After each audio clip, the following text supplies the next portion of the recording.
Hombre, yo no quiero entrar a polemizar sobre la opinión, ¿no?, de temas, porque no sé, no creo que la policía autonómica garantice la seguridad, y de hecho en Cataluña, que la tienen, están pidiendo en muchos pueblos que vuelva la Guardia Civil para esto. Pero en fin, ese no es. Yo lo que querría plantear dentro de esa visión de futuro del blog y de ese valencianismo, la experiencia de las Cortes Valencianas ha servido para algo con esa imagen de división interna, y respecto al futuro y respecto al Congreso.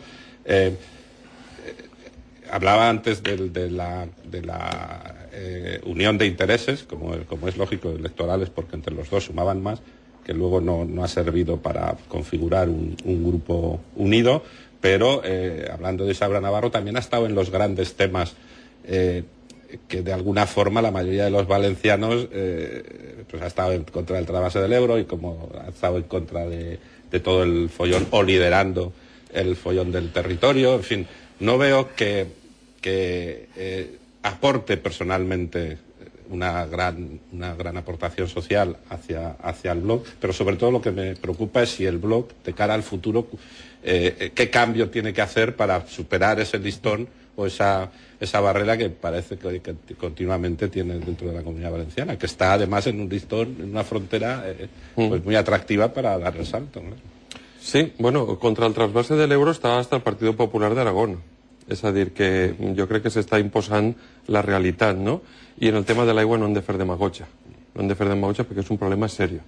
I el primer que haurien de demanar, si els candidats foren valencians, és demanar els drets de l'aigua que en aquests moments tenen els latifundistes de Castilla-La Manxa.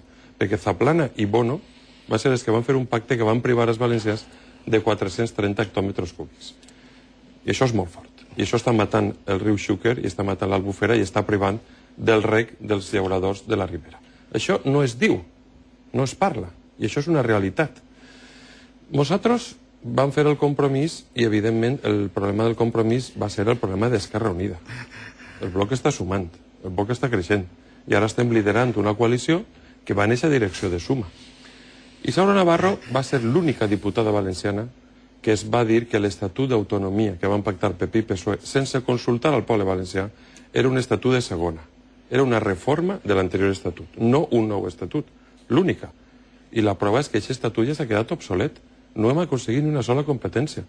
I, per tant, podíem parlar de moltes posicions d'Isaura Navarro en el Congrés de Diputats que han sigut beneficioses per als nostres interessos. Esmenes de pressupostos, per exemple, d'Albufera. És a dir, ha sigut una veu digna. Què han fet els altres diputats, el del PP i el del PSOE, en la passada legislatura? Recordem alguna iniciativa d'algun diputat del PP o del PSOE? No n'hi ha, perquè van allí i són uns mandaus de les seues direccions centralistes i, per tant, hipotequen els nostres drets i les nostres necessitats. I torno a recordar, això no és el Levante feliç. Estem al 91% de nivell de renta d'Espanya. Haurien de ser receptors d'ajuda del conjunt d'Espanya. I, en canvi, cada any, 3.000 milions d'euros van d'ací, d'esta terra, al centralismo. Eso no puede ser. Yo me quería plantear una reflexión. Si son ustedes conscientes de lo difícil que se lo ponen al electorado. Es decir, en ayuntamientos pactan con el PP, o pactan con el PSOE, o pactan con la forma de compromiso, con Izquierda Unida en las Cortes Valencianas. Casi se provoca por su pacto y otras circunstancias una ruptura en las Cortes Valencianas de Izquierda Unida. Ahora, en la campaña, en la precampaña, en la preparación de la campaña electoral y de las elecciones del 9 de marzo, se provoca el cisma en Izquierda Unida, y ustedes se me van de acompañantes, pero que la gente no sabe bien si son de derechas, si son de izquierdas, si son de centro, de qué lado están. Es decir, porque pactan por un lado, pactan por otro. Entonces, cuando ustedes les proponen al electorado que va a ser la voz valenciana en Madrid, ¿qué tipo de voz valenciana en Madrid? La veu valenciana que defensa els nostres interessos. Es muy fácil, es muy genérico. Sí, pero ¿con qué ideología? Nosaltres, en l'eix centralisme-valencianisme, evidentment, som l'única opció valenciana present en tot el territori que va liderar la construcció d'una força valenciana que defensa els nostres interessos. En quina ideologia? Nosaltres ens definim de progressistes i hem pactat en Iniciativa, que és un partit que està situat a l'esquerra. És a dir, no volem qualsevol país, volem un país d'alta qualitat. I un país d'alta qualitat ha d'apostar per la seva sanitat pública i per la seva escola pública.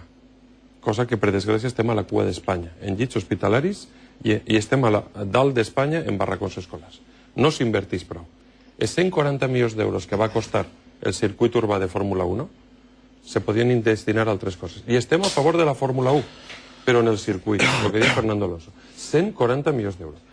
Nosaltres som una força responsable i pactem i volem governar, i en els molts ajuntaments tenim majoritàriament acords amb el PSOE, alguns amb el PP, però som una força constructiva. Fem una oposició constructiva o un govern responsable.